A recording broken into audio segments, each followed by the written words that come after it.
চট্টগ্রাম 10 আসন থেকে নির্বাচিত মাননীয় সংসদ সদস্য জনাব সাইদ আল নোমান।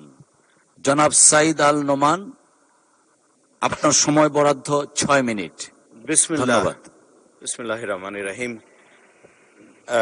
মাননীয় স্পিকার, আমাকে হুইপ মহোদয় বলেছিলেন 1 এপ্রিল। আমি একেবারেই প্রস্তুত নই, কিন্তু এভাবেই বোধহয় আমাদের জীবনটাও নির্ধারিত যে আমাদেরকে আমাদের কাজগুলোকে প্রস্তুতিহীন ভাবেই কিন্তু একটি লক্ষ্য নিয়ে এগিয়ে যেতে হবে। কিন্তু প্রস্তুতির জায়গা থেকে বলতে চাই যে আমি যার সন্তান, তিনি আমাকে যে দীক্ষায় দীক্ষিত করেছেন সেটি ছিল শহীদ প্রেসিডেন্ট জিয়াউর রহমানের রাজনৈতিক আদর্শ। এবং আমি যাকে দেখে বড় হয়েছি তিনি আমাদের দেশনেত্রী মরহুমা বেগম খালেদা জিয়া, যিনি চট্টগ্রামকে বাণিজ্যিক রাজধানী হিসেবে ঘোষণা করে দিয়েছিলেন। কিন্তু সেই কাজ আজ আমাদের সুযোগ এসছে, আমার নেতা, অবিসংবাদিত নেতা, মাননীয় প্রধানমন্ত্রী, সংসদ নেতা জনাব তারেক রহমানের নেতৃত্বে সেই কাজ আমরা করব। এইবার ইনশাআল্লাহ চট্টগ্রামকে আমরা সেই উচ্চতায় নিয়ে যাব। আর আজ স্মরণ করতে চাই আমার এই 17 বছর, প্রায় 17.5 বছরে যে অত্যাচার নিপীড়ন সহ্য করে বাংলাদেশ জাতীয়তাবাদী দলের অসংখ্য নেতা কর্মী যারা জীবন দিয়েছেন, গুম হয়েছেন, তাদের জীবনের সকল সুখ কেড়ে নেওয়া হয়েছে, তাদের বাস্তবতা তাদের হাতে ছিল না। সেই মানুষগুলোকে আজ স্মরণ করতে চাই সেই 17.5 বছর পরে 24 জুলাই আগস্টে হাজার হাজার মানুষ, আমাদের তরুণেরা, আমাদের ছাত্রছাত্রীরা, আমাদের শ্রমিক ভাইয়েরা বোনেরা এবং তাদের পরিবার, একেবারে সাধারণ মানুষেরা, যার যার বাসা বাড়ি ফ্ল্যাট, তারা সকলে তাদের জায়গা ছেড়ে রাস্তায় নেমে এসে আমাদেরকে এই বাংলাদেশ, নতুন বাংলাদেশে জীবন কাটানোর যে সুযোগ দিয়েছে, আমি সেই মানুষগুলোকে স্মরণ করি এবং যারা বেঁচে আছে তাদেরকে ধন্যবাদ জানাই।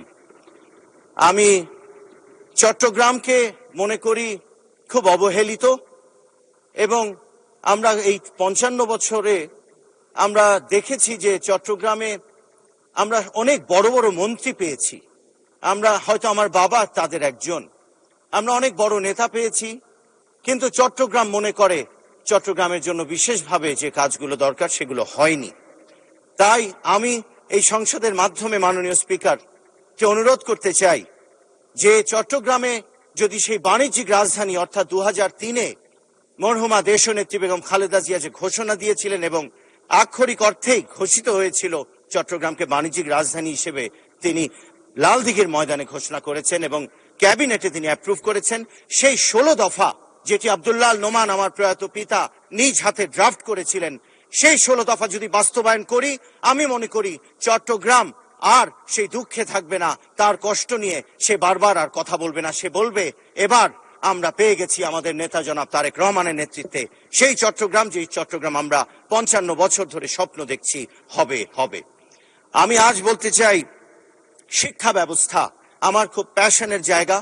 শিক্ষা ব্যবস্থায় অনেকে অনেক কথা বলবে, কিন্তু আমি বলবো মূল্যবোধ সম্পন্ন কারিকুলাম, এবং এটিকে নিয়ে যদি আমরা একটু কাজ করি তাহলে আমার মনে হয় মানুষ খুব উপকৃত হবে। আমি যেখানেই যাই সবাই বলে শিক্ষা ব্যবস্থায় আপনারা এমন কিছু করবেন যেখানে আমাদের ছেলে মেয়েরা একটা মহান জাতির অংশ হতে পারবে।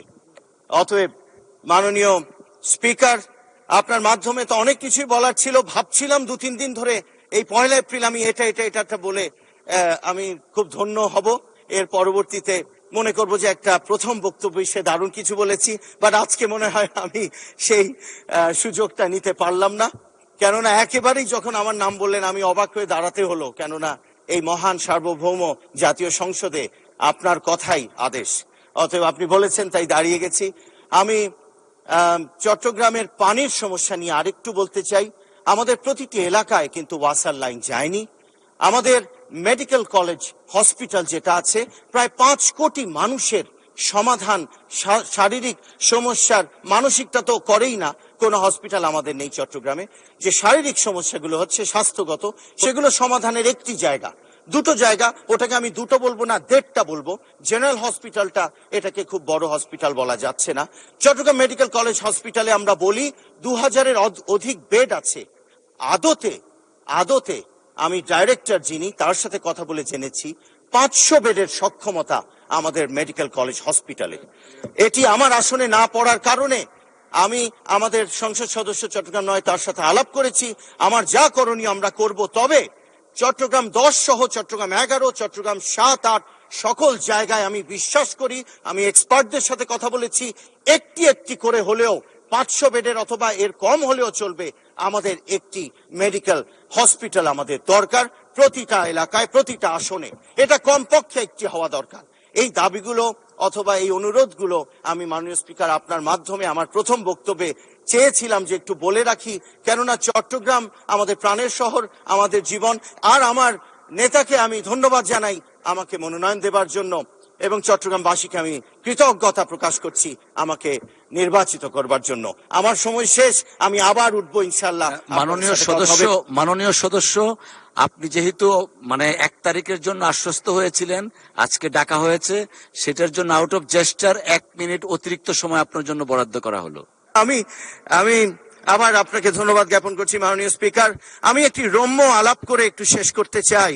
আমার মনে হয়েছিল কয়েক ইলেকশনের আগে আমি একটি কথা শুনেছিলাম বিরোধী দলীয় নেতা, একেবারে উইথ ডিউ রেসপেক্ট আমি বলতে চাই আপনাকে, যে আপনি বলেছিলেন ধুত্তর ফ্যামিলি কার্ড।